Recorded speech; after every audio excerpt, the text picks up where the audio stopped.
नहमदुहु व नसल्ली अला रसूलिहिल करीम, अम्मा बाद, फ़ाऊज़ बिल्लाहि मिनश शैतानिर रजीम।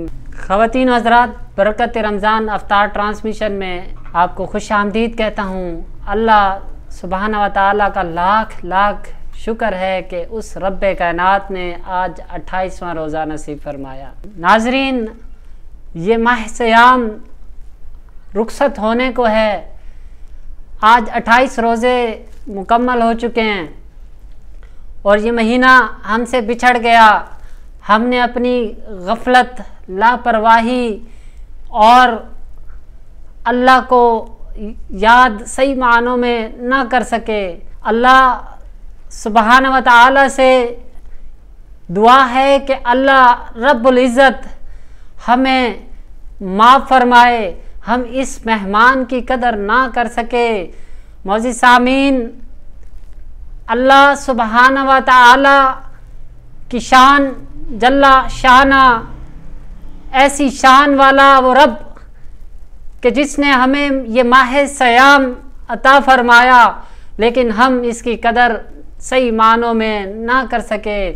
और जब ये मेहमान अल्लाह के हजूर हाजिर हो तो अल्लाह से दुआ है कि ये हमारी शिकायत की बजाय हमारी सिफारिश वाला बन कर जाए। मौज़ी सामीन, प्रोग्राम का आगाज़ बाकायदा तलावत कलाम पाक से शुरू करेंगे, जिसकी सआदत हासिल करेंगे हाफिज़ सनाउल्लाह। अऊज़ु बिल्लाहि मिनश शैतानिर रजीम, बिस्मिल्लाहिर रहमानिर रहीम।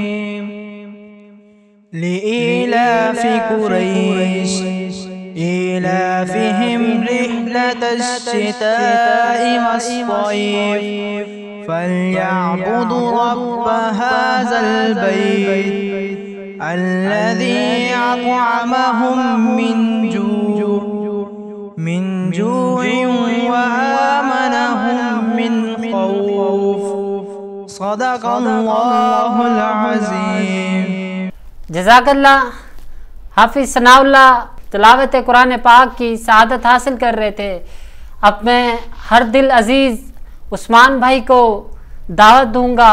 सबसे पहले तो उस्मान भाई, आपका बहुत बहुत शुक्रिया, आप बरकत रमज़ान अफ्तार ट्रांसमिशन में आए। नाते रसूल मकबूल सल्लल्लाहु अलैहि वसल्लम की सआदत हासिल करेंगे। उस्मान सल्लल्लाहु अलैहि या रसूल अल्लाह वसल्लम अलैका या हबीब अल्लाह। एक सरगिदा तारा एक सरगिदा तारा कमली वाले सानू तेरा सहारा कमली वाले सानू तेरा सहारा। सल्लल्लाहु अलैका या रसूल अल्लाह वसल्लम अलैका या हबीब अल्लाह। बलगल लौला बिकमालिही काशफ़ा तो जा बेजमालिही हसना जमीअ लिसानिही। सल्लो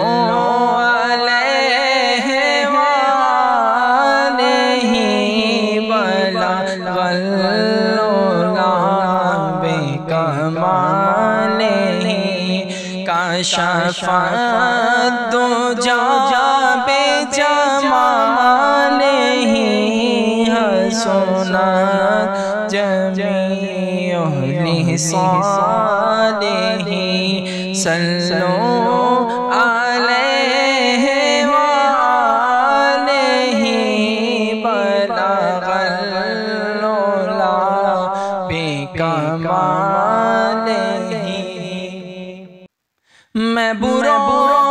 से लाख बुरा सही, मगर उनसे है मेरा वास्ता।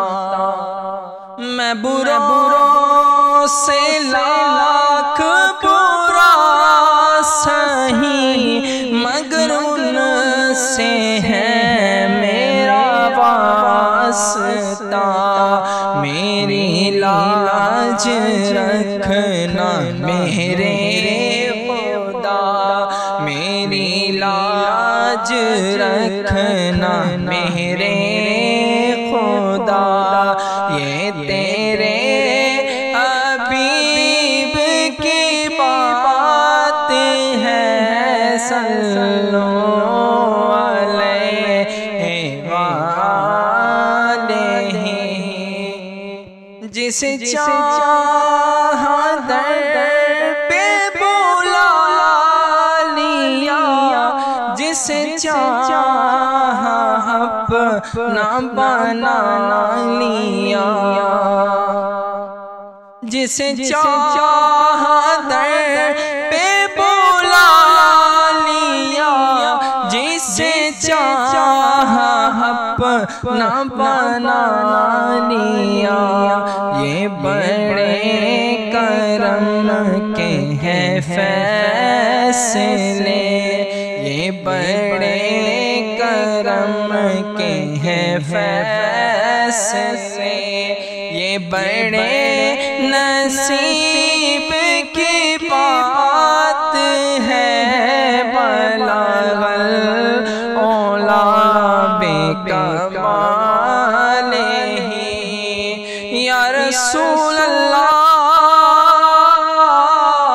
दुखों ने घेर रखा है, गमों की धूप है सर पर, ठिकाना गुंबदे खजरा की ठंडी छाता कीजिए। या रसूल अल्लाह या हबीब अल्लाह, एक आरज़ू तमन्ना है इस दिल में। या रसूल अल्लाह, एक आरज़ू तमन्ना है इस दिल में, मुझे मौत आए बस मदीने में। जिसे चाहा दर पे बुला लिया, जिसे चाहा अपना बना लिया। ये बड़े करम के हैं फैसले, ये बड़े नसीब की बात है।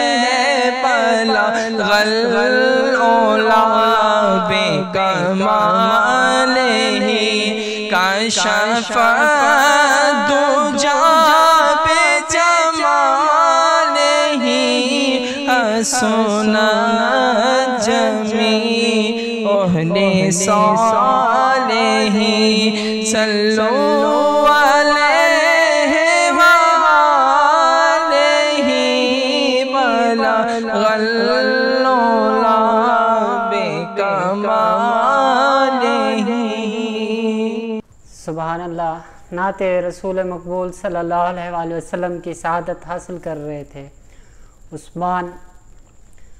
ख़वातीन व हज़रात, वक्त हुआ है ब्रेक का। ब्रेक के बाद अल्लामा साहब की तरफ चलेंगे।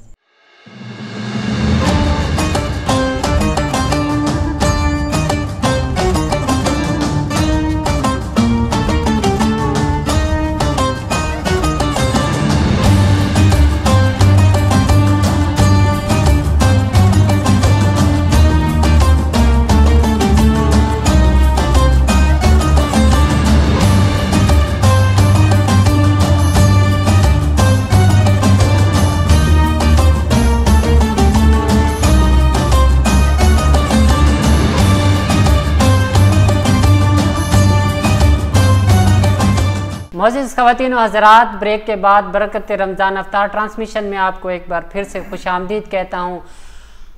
ख़वातीन हज़रात, अलामा साहब की तरफ चलेंगे। अलामा साहब, सबसे पहले तो आपको मेरी तरफ से और मेरी टीम की तरफ से बहुत बहुत खुश आमदीद कि आप अपना कीमती वक्त निकाल कर इस अफ्तार ट्रांसमिशन में आए। जज़ाकल्लाह। अलामा साहब, फ़जीलत दुरूद शरीफ के हवाले से कोई मुख्तसर सा बयान फरमा दीजिए। जी जज़ाकल्लाह। हज़ूर अलैहिस्सलातु वस्सलाम की हदीस से मुबारक है कि हज़रत अबू हुरैरा रज़ियल्लाहु ताला अन्हु से रिवायत है, आप फरमाते हैं आका अलैहिस्सलातु वस्सलाम ने फरमाया कि जिसने मेरी ज़ात पर एक मरतबा दुरूद पाक पढ़ा, अल्लाह तबारक व तआला उस पर 10 रहमतें नाज़िल करता है और उसके 10 गुनाह मिटा देता है और उसके 10 दर्जे बुलंद कर देता है और उसके नाम अमाल में 10 नेकियां लिख देता है।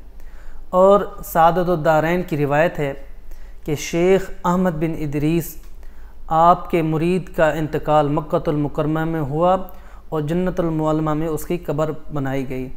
जब कब्र अपनी तकमील को पहुंची तो एक साहिब कश्फ बुज़ुर्ग उस कब्र के अंदर तशरीफ़ लाए। जब उस कब्र के अंदर तशरीफ़ लाए तो देखा कि हज़रत इज़रील अलैहिस्सलातु वस्सलाम उस कब्र के अंदर जन्नती बिस्तर लगा रहे हैं। फिर देखा कि हज़रत इज़रील अलैहिस्सलातु वस्सलाम उस कब्र के अंदर जन्नती मेवा जात लगा रहे हैं। यहाँ तक कि कब्र एक दुल्हन के कमरे की तरह सज धज गई। जिस तरह दुल्हन का कमरा सजाया जाता है, इसी तरह वो कब्र सज गई। उस बुज़ुर्ग के दिल में ख़याल आया कि आज मर जाने वाला मैं होता और ये कब्र मेरी होती। तो उसी ख़याल में अल्लाह तबारक व तआला की आयत का एक मफ़हूम है कि जब मौत आनी ही आनी है, ना तो उसमें एक लम्हा ताख़ीर हो सकती है और ना ही उसमें एक लम्हा जल्दी हो सकती है। कि उसी वक्त हज़रत जिब्रील अलैहिस्सलातु वस्सलाम हाज़िर हुए और कहने लगे कि ए बुज़ुर्ग, क्या चाहता है कि तेरी कब्र के अंदर जन्नती मेवा जात लगा दिए जाएँ? क्या जो चाहता है तेरी कब्र को दुल्हन के कमरे की तरह सजा दिया जाए? उस बुज़ुर्ग ने कहा कि मैं तो यही चाहता हूँ कि आज मर जाने वाला मैं होता और ये कब्र मेरी होती। तो हज़रत जिब्रील अलैहिस्सलाम ने फरमाया कि मोहम्मद अरबी की ज़ात पर दुरूद व सलाम पढ़ना तेरा काम है और तेरी कब्र को दुल्हन की तरह सजा देना मेरे रब का काम है। सुभान अल्लाह, सुभान अल्लाह। बहुत बहुत शुक्रिया अलामा साहब। अब इसी सेगमेंट के अगला हिस्सा जो है सवाल और जवाब का, और अभी ये मसाइल सबको दरपेश हैं कि सदका फ़ितर के हवाले से सवाल है। और जैसे ईद उल फ़ितर आ रही है और हर आकिल व बालिग जिसने रोज़ा ख़वा रखा नहीं रखा उसके हवाले से ये सवाल सबके जहनों में हैं। सदका फ़ितर से क्या मुराद है? जी, सदका फ़ितर से मुराद ये है कि जब इंसान रोज़ा रखता है तो रोज़े की हालत में किसी से बेहुदा बात कर लेता है या कोई ऐसा काम कर लेता है जो रोज़े को तकलीफ़ देता है, तो उसका फ़ितरा जो हम देते हैं तो उसका ये एक किस्म का इजारा हो जाता है कि रोज़ा सही मानों में रब की बारगाह में कबूल हो जाए। ठीक है, बहुत शुक्रिया। अगला सवाल है, सदका फ़ितर किस पर वाजिब होता है? जी, सदका फ़ितर हर मुसलमान आकिल बालिग, बच्चे छोटे बड़े जवान सब के ऊपर वाजिब है। अगर बच्चा रात को पैदा हुआ, सुबह ईद हुई, तो उसके ऊपर भी सदका फ़ितर वाजिब है, उसको फ़ितर देना है। अच्छा जी, अगला सवाल है अलामा साहब, सदका फ़ितर कब अदा करना चाहिए? मतलब इसका कोई टाइम है मखसूस? जी, सदका फ़ितर का टाइम तो मुकर्रर नहीं है, जब भी आपका दिल चाहे आप दे सकते हैं। जो इसकी क़ज़ा वाजिब है, हर सूरत में माफ़ नहीं है। कि देना तो अफजल तो यही है कि ज़्यादा मुस्तहब अमल यही है कि ईद पढ़ने से पहले पहले फ़ितरा दिया जाए। और अगर इंसान के पास फुर्सत नहीं होती तो जब भी उसके पास रकम आए तो उसको जो वाजिब सदका फ़ितर होगा उसके ऊपर, तो वो उसका लौटाना उसके ऊपर वाजिब है। हर सूरत में उसको लौटाएगा, चाहे साल का एंड भी ख़त्म हो जाए। लेकिन अगले साल अगर दोबारा रमज़ान शरीफ आ जाता है तो वो सदका फ़ितर नहीं देता, तो वो पिछले साल के भी सदका फ़ितर मिलाकर और इस साल के भी सदका हिस्सा मिलाकर उनको अदा करेगा। अच्छा, इसी में अगर कोई शख्स पूरा रमज़ान रोज़े नहीं रखता तो क्या उस पर भी सदका फ़ितर वाजिब है या नहीं? जी, उसके ऊपर भी सदका फ़ितर वाजिब है, अगर रोज़े रखे या ना रखे। क्योंकि मैंने पहले भी आपको यही कहा कि जब इंसान इस दुनिया में आता है, मुसलमान होकर आता है, तो उसके ऊपर सदका फ़ितर वाजिब हो जाता है। तो हर सूरत में ये सदका फ़ितर देना होगा, चाहे अगर रोज़े रखे या ना रखे। अगर किसी उज़्र की वजह से सदका रोज़ा नहीं रख सकता तो फिर उस रोज़े का इसको कफ़ारा अदा करे गरीब और मिस्कीनों के। जी बहुत शुक्रिया ख़वातीन हज़रात, सवाल और जवाब का सेगमेंट यहाँ अख्तिताम पजीर होता है। अगले सेगमेंट में चलते हैं। ख़वातीन हज़रात, वक्त हुआ है हमारे आखिरी सेगमेंट नेकी की बात का। नमाजी के लिए 3 करामतें। हजूर नबी करीम सल्लल्लाहु अलैहि वसल्लम फरमाते हैं नमाजी के लिए 3 करामतें हैं। नमाजी जब नमाज के लिए खड़ा होता है तो उसके सर से लेकर आसमान तक रहमत इलाही की घटा छा जाती है और नेकियां बारिश की तरह बरसाई जाती हैं। फरिश्ते नमाजी के कदमों से लेकर आसमान तक इसके चारों तरफ जमा होते हैं। एक फरिश्ता पुकारता है, ए नमाजी, अगर तू देख ले तो किससे बातें कर रहा है तो तू कभी नमाज से हटना पसंद ना करेगा। ख़वातीन व हज़रात, इस बात से ये नतीजा अक्स किया जाता है कि अल्लाह सुब्हाना व तआला नमाजियों को किस कदर चाहता है, नमाजी से वो किस कदर मोहब्बत करता है कि उसके पैरों से लेकर आसमान तक रहमतें ही रहमतें बरसती हैं। और फरिश्ते पुकारते हैं कि अगर नमाजी को ये पता चल जाए कि अल्लाह की रहमत कितनी बरसती है तो वो कभी नमाज ना छोड़े। ख़वातीन व हज़रात, अगर आप हमारे चैनल पर नए हैं तो हमारे चैनल को सब्सक्राइब करें, लाइक करें, कमेंट्स करके हमारी हौसला अफजाई ज़रूर किया करें। वक्त व इख्तिताम का मुझे और मेरी टीम को इजाज़त दीजिए। अल्लाह निगहबान। आप नात पढ़ लो यार। दरे नबी पर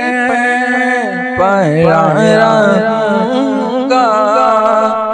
पढ़े ही रहने से काम होगा।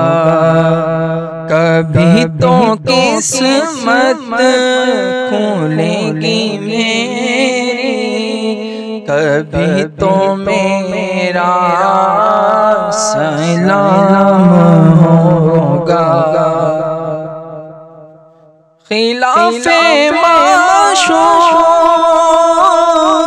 कुछ हुआ है, ना कोई आशिक से काम होगा। खिलाफे माशूक कुछ हुआ